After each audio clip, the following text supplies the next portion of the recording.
Timmy has a genetic condition called Opitz GBBB. There's a number of medical conditions that are associated with that. One of those requires him to have a trach, which is a breathing tube in his throat, and that's what he breathes through. 6-year-old Timmy is part of a group called the Little Lobbyists.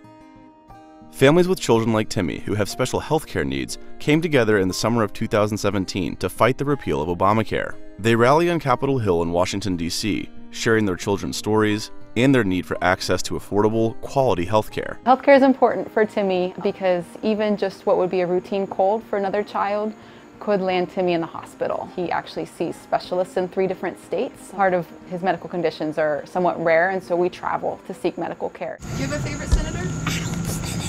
Our senator, do you remember his name?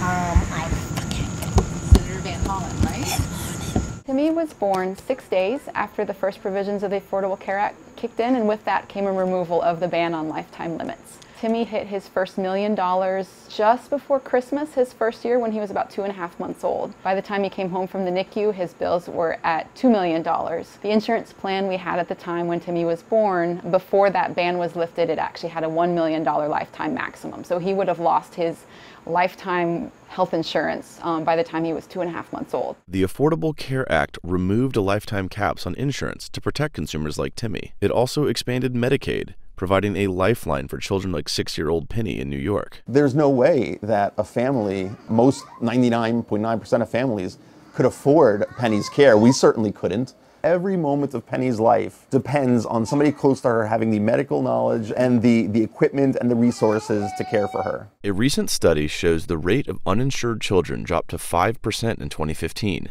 5 years after Obamacare was fully implemented.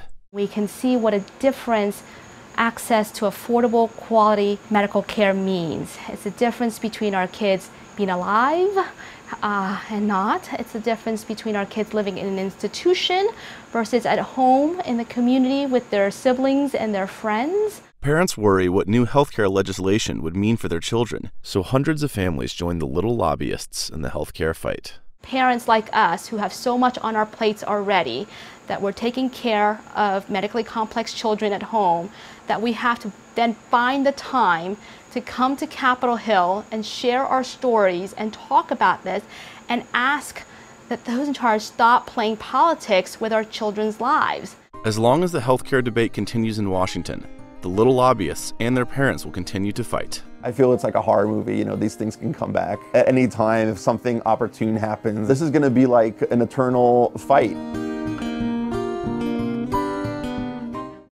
Hey NBC News viewers, thanks for checking out our YouTube channel. Subscribe by clicking on that button down here and click on any of the videos over here to watch the latest interviews, show highlights, and digital exclusives.